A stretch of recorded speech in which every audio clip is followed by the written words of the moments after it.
Ayan po, may mga sinasabi na naman si Dr. Aguada sa akin, no. May mga balak na naman siyang gawin sa mukha ko. Sorry. Kasi napagtanto po namin.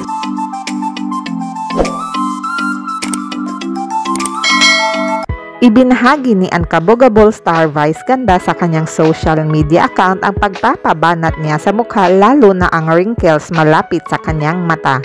Napansin umano ni Vice sa paggawa niya sa trending video na piliin ang Pilipinas Challenge na bagsak ang kanyang mata at kailangan na niya itong ipaangat. Below Beauty Clinic ang nag-aalaga para ma-maintain ang kagandahan ni Vice. Narito ang video. Ayan po, may mga sinasabi na naman si Dr. Aguada sa akin, no. May mga balak na naman siyang gawin sa mukha ko. Sorry. Kasi napagtanto po namin dun sa Piliin mo ang Pilipinas Challenge ko, bagsak na yung mata ko, kaya kailangan iangat natin ulit para beautiful. Kung inangat mo ang Pilipinas, iaangat natin yung mata mo. Di ba yung Pilipinas lang inaangat, iangat din natin yung mata. Let's go. Let's go.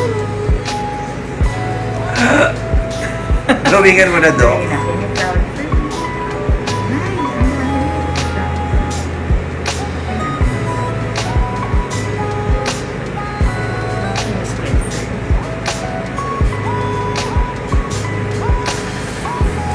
Linya, ayan. Tsaka yung eyebag.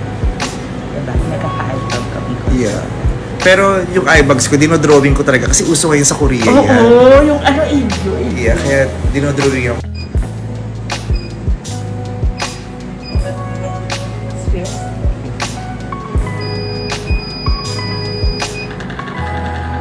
Ready? So we're doing the swift lift.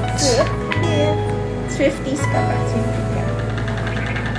Pure Foods. And this way, Pure Foods. Hotdog pala.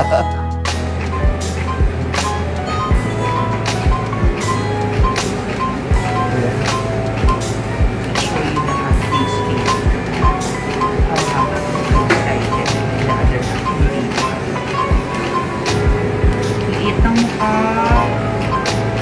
Baby girl. Baby girl. Angat pisngi, angat buhay, sabi ni Lenny.